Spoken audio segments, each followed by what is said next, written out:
It makes it much easier for partisans to effect our elections through fraud, in part by removing requirements for the most basic safeguard, which is voter identification. That was one of the main recommendations in 2005 of the Commission on Federal Election Reform, a bipartisan commission co-chaired by former President Jimmy Carter, a Democrat, and former Secretary of State James Baker, a Republican.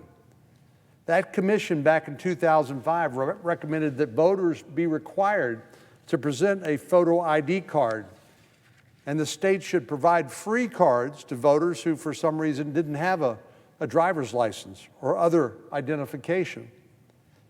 In order to vote in person, most states require voters to present some valid form of identification. Matching the name of an eligible voter with the name on a valid form of ID is a common sense safeguard against fraud, but one our Democratic colleagues apparently want to eliminate. In fact, their legislation would stop the states, actually would prohibit the states from requiring proof of identification in order to vote. Just sign a piece of paper saying you are who you say you are, and no further questions can be asked. On top of that, this bill would require the states to automatically register anyone in their databases for everything from the Department of Motor Vehicles to public assistance.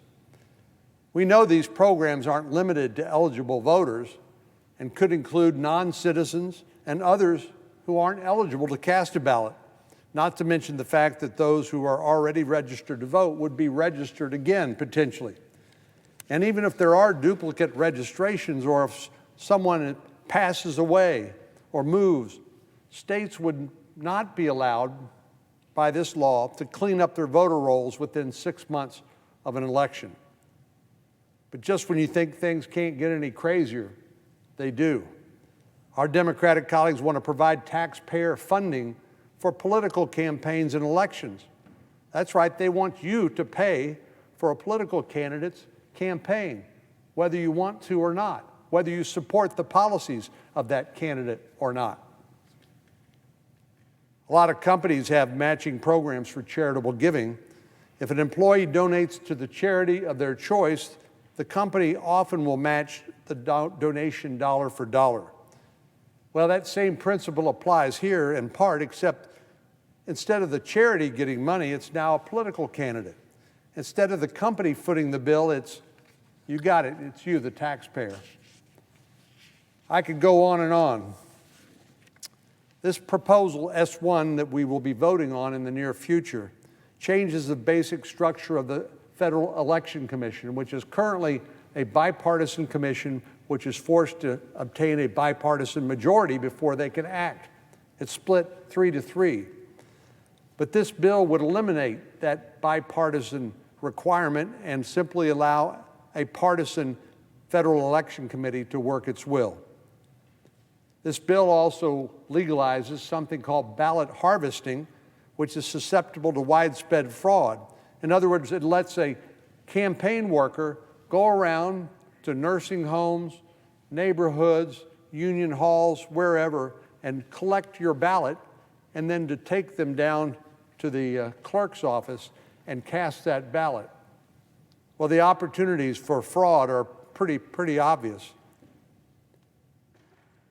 This bill would also implement a new financial disclosure policy that even the American Civil Liberties Union says could interfere directly with the ability of many to engage in political speech about causes that they care about.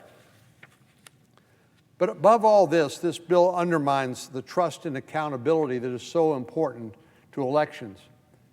The Judiciary Committee recently had a hearing where the Secretary of State, who happens to be a Democrat from New Hampshire, said the single most important thing in providing a big turnout for elections is public confidence that their ballot will be counted. It's not how many days before Election Day you can vote, who can vote by mail.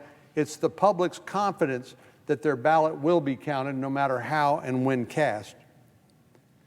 So, Madam President, S1 is not a serious attempt at bipartisanship. It's the opposite. It's not an honest effort to pass legislation Right now, we know that Democrats don't even have 50 votes on their side of the aisle. But the majority leader is trying to prove that partisanship apparently has a death grip on the Senate. But unfortunately for him, it's not the party he thinks. Madam President, I yield the floor. And I note the absence of a quorum.